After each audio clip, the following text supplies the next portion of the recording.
Mr. Zach Thompson. Mr. Jack Frimston. It's been a while since we've done a trench tips. The last time we did a trench tips, it was ridiculous. Do you remember? I don't think it was ridiculous at all.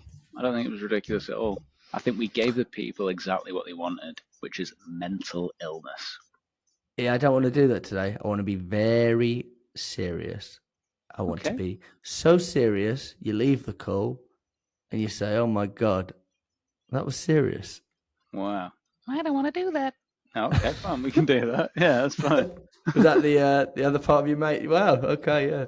I thought today we could talk about something that we're both into quite a lot. And we have these conversations maybe when you're out walking the dog or maybe when I'm on my walk to work and you're driving. We talk about something called Stoicism. You certainly do. But you know what that means, don't you? It means you're completely unattached, you're a terrible partner, you're an awful business leader, you can't be spoken to, and you're ignorant. Me personally, or just all the Stoics? Anyone who adopts that belief system. Why do you say that? I don't. I was hoping you'd challenge me like the good salesperson you are, and you have. Okay, here we are. What do you like about Stoicism? I like that when we were looking to start the business, or actually when I was just looking, when it was just me, I don't really know what it was. I weirdly it almost found me a bit, through algorithm or something, and it just was. There was just little mantras in there, little quotes in there that I thought that's brilliant. And then I found myself almost being sat in front of them on those calls, those initial calls, getting the business up and running. And one that I love, and it's been on the board before, it's actually engraved on the back of the watch I'm wearing, is I suffer more in my imagination than I do in reality, which is a Seneca quote. But that is the mirror to hold up to any moment that you're having in building a business, little stresses of being a family man, cold calling, client being a bit annoying, or whatever it may be that's going on. You could literally hold that up as a little mirror to any moment in your life. And I think you like that one as well, don't you? I think... Sorry, that's a personal question. No, I think you might challenge me, but I think Seneca's my favourite. And, because he does all the death stuff. I mean, I don't want to go too down that line. Stoics, memento mori, death. Yeah, we know it. I like it. Anyway, there's more. Memento mori is Marcus Aurelius. Yeah, no, I know. But Seneca, he gets deathy, doesn't he? He talks. He gets very deathy. There's a great one by Seneca, and I'll balls it up, but it's something that basically saying life isn't that short. It's just that we waste lots of it. Yeah, we waste lots of it. I love it. Yeah, I can't remember which one of them said it on that front as well. There's a really nice one that's it might be of Epictetus, but it's as we wait for life, life passes. We like the analogy that quotes are like cards. So you've got to know when to play them in life. So if you've had a bad day, I imagine that you look down at your watch or that you take it off and you look at the engraving and you're thinking, yeah, that's true. There's another Seneca one which I absolutely love. A gem cannot be polished without friction, nor a man perfected without trials. Deep, isn't it? Yeah, well, I've not heard that one. Have you not heard that, Seneca? You're meant to, in order for a diamond. I think it's been popularized, and it's like diamonds need pressure or something like that. That's whatever. Yeah. In order Rihanna to be or someone else said you put a potato in hot water, it becomes mash. You put an egg, it becomes a hard-boiled egg. You know what I mean? It's different situations. But what's that saying? You're not an egg, you're a potato. You are, but enough about that. Wait, don't expose me. It's just a rumor. We're both quite early risers, aren't we?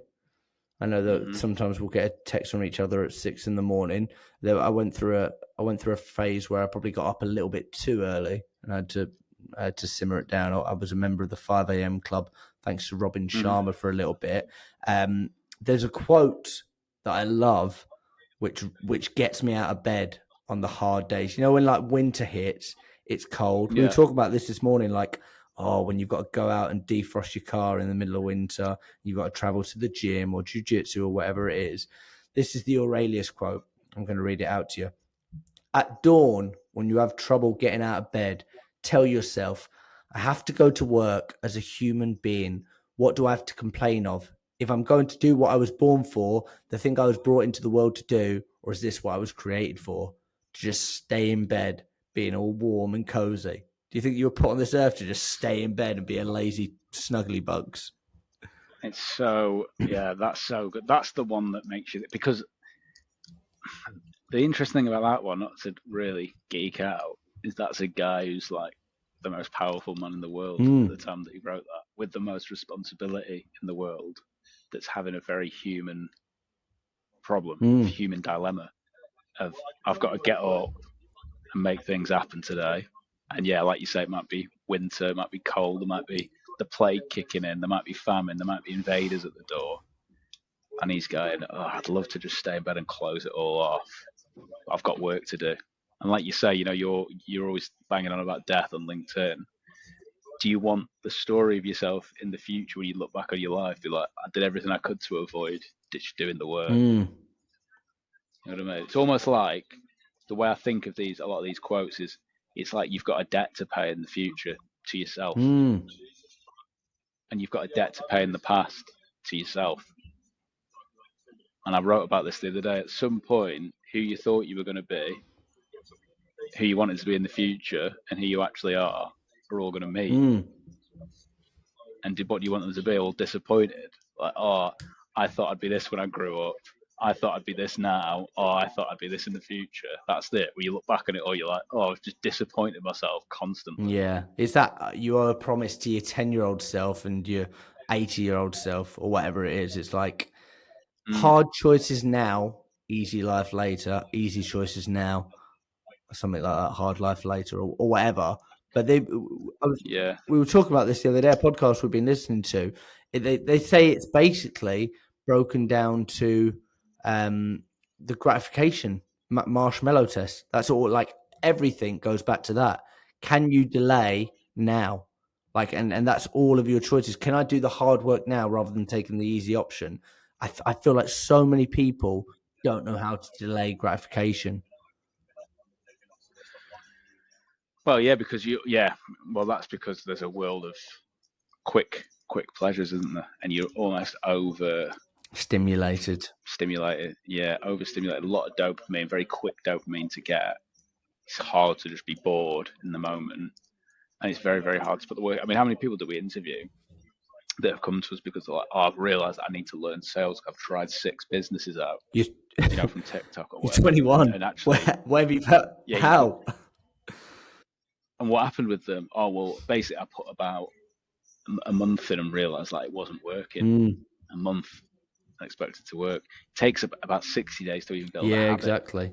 But let alone a business. But I've got that bit, and when we started the business, one of the things, there was 2 words that I always used to say to you the first 2 months of the business. Do you remember? Shall I say what they are? Do you want to say them at the same time? 3, 2, 1. 3. What's next? What's next? That's what I was always saying, because it was like moving fast. It was like, what are we going to do next? Right, we've got 5 clients on board. What's next? And I really had to, like, my brain, when I kind of switched on this entrepreneurial flair, like you're thinking like there's ideas all over. It's like, oh, you could do this and you could do this, and this can be another business. And I think as the years have gone on, it's bringing it back and be like, imagine, okay, I could do loads and loads of different things. Imagine what would happen if we put 5 or 10 years into we have a meeting. It's like really like thinking about the big, don't overestimate what you can, wait, let me get this right. People overestimate what they can do in a year, but underestimate what they could do in 3. Yeah, so you massively underestimate. Yeah, that's it. You massively overestimate what's possible, and that is so true. That is so true. That's probably the big difference. There's, even since we've started, there's been a few people who've popped up on like LinkedIn and stuff. Oh, I'm going to start my own business like yours. Can you give me any advice on? And they think the advice is on what dialer you use and stuff like that. Like, we've all got the same dialers and data and whatever. The bit is the work, and it is the path. if you think it's about the result, do something else. Like, this is not. I think that's probably the case for any business, isn't it? It's not like the result isn't going to really lead the way that much. You hear podcasts and stories of like the guy that come up with Airbnb or Uber, and you like we don't hang around with those people, but I'm sure people do when they're in the pub. They go, "Oh, I thought of Uber before it was even an idea." That means nothing. An idea is an idea. Everyone can think of, "Oh, right, I'm going to get a swan that you can ride to work." That's an idea. Oh, mate, I've been talking to my wife. That's one of my business But it's an idea. Take action. Do something with it. Just because you're not an entrepreneur, just because you've got an idea, you're a dream maker. Yeah, that's very true. There's a massive difference with that with the doers, isn't there? And do you know, I've got friends who are like, "Yeah, I'd like to do what you do, but I'll give it another 10 years." I think, do you know something I don't know? Yeah. Because I don't know I don't know what happens in 10 years. You could get the knock at the door tomorrow. That's it. It's over. Listen, just so you know, you've got 3 weeks. So you don't know when it is. I would want to knock on my door and say you've not been paying your rent again. Based on what we're talking about now, let me throw another one at you. Throw me to the wolves, and I will return leading the pack. Seneca. What do you think that one means to you? It's like, no matter how much shit you throw at me, I'll come out of it alive. Because I think about it, it's like one of my things that I like to say is, I say, like, it's a wonderful life, and it will all work out in the end. And if it's meant to be, it's meant to be. And we've got friends that are probably more pessimistic than that, and like, well, it's not meant to be, and like it sometimes it doesn't all work out in the end. But one of the things is like, okay, that's a belief, whether it's true or false, right? It could be false as an actual belief, but is it a helpful belief? Like, one of the things, you got me a gift for my 1-year anniversary, and it's a compass engraved with "We'll make it work because we always do." You could have engraved it with "It might not work out, let's see where it goes." And that might be more realistic, but is that helpful? Because that was the mantra of that first year. Because there was a lot of things that was, "Oh, we've never done that type of climb." Obviously now it's slightly different, but we've never done that kind of climb before. I don't know if that would work. I've never used that type of thing before. We've never used that tech before. We've never hired someone under these circumstances. And rather than it being panic because we've been so invested in all the stoicism and stuff, it was just a case of, well, let's make it work. You know what I mean? And that's where I think that thing that you always talk about dying gets misinterpreted. It's more of a case of like, it might work, it might not. Yeah, you'll definitely die. Yeah, well, you said it. You said it best, I think, and I don't know if you've stolen it from someone, but like, I remember you saying, like, you had a choice to start the business, but like, it wasn't a choice whether you should start or not start the business. It was, one day I won't get to make the choice. And when you think of it like that, it's like, oh, well, the choice is, the risk is not doing it rather than just doing it. I've informed all my decisions based on that since I was about 27. I'm 31 now, but every decision that's like got some sort of crossroads element to it, I always run it through that. I'm like, if you couldn't make that decision anymore, if it was just taken away from you, then what would you do? If you knew like next week you won't get to make that decision anymore, then what would you do? And the answer to most things when you live like that is, what is the worst that could happen in all of these occasions? What shall I leave you with? What would you like? I've got a few quotes in front of me. You want a bit of a? Well, there's one that I quite like that I'd like to talk about as because it's less sales. Often I think we don't talk about the woes of building a team and the culture and how it can work and it can't work. But I think one that's great for culture, Marcus Aurelius' quote, is, "What doesn't serve the bee doesn't serve the hive." What does that mean to you? Which is a Marcus Aurelius one, which is the individual becomes the hive mentality, isn't it? So we've got 2 separate offices. Ideal scenario is you've got the one bee that's looked after, catered for, motivated, nurtured, got the skills, and because they've got that and they've had that treatment, you could swap them into your office and the hive would still be served. if there was anyone in the team who wasn't being served as the B, they would then be a reflection of the culture, which would be completely on us.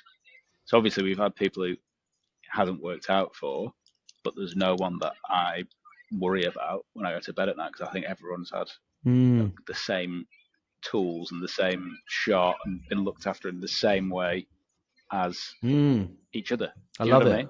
I love it. It's mad to think how thousands of years ago, how wise they were. Like, so switched on. It's because everything, like, you read any self-help book now and it's the same.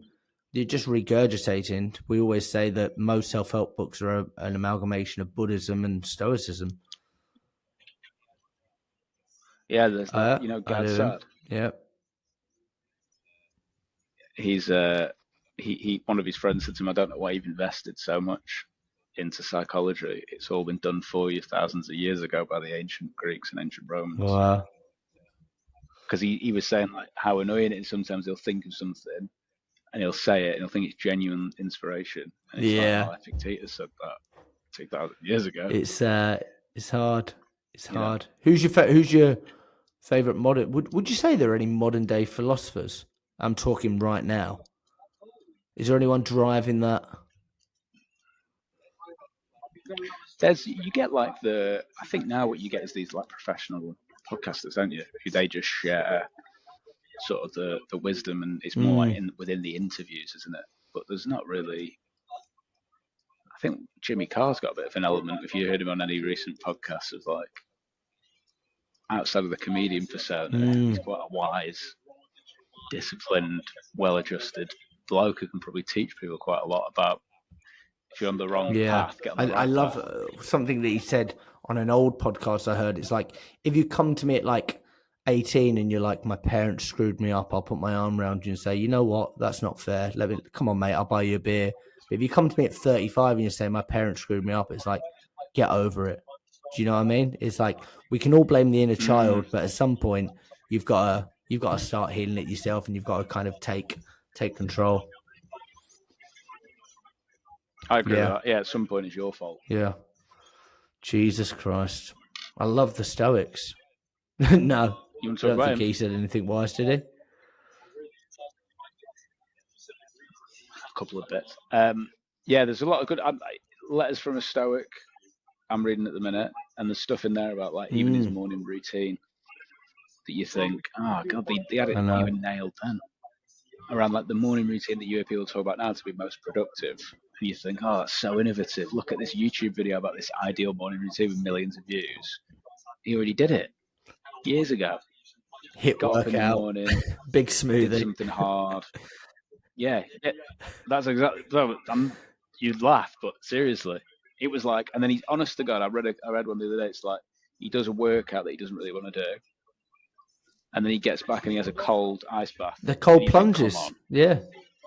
Because we're all thinking that's like a new thing, and only then he's like, once he's done those things, does he earn his breakfast, and then he goes to work for the rest of the day as a philosopher, but nothing's hard because he's worked hard in the morning. Mate, I feel fired up. I'm gonna go and start a new business. I'll see you later, bro. It's going to be called Whammers, the third best sales agency in the UK. Breathe in. Can you do that? See you later.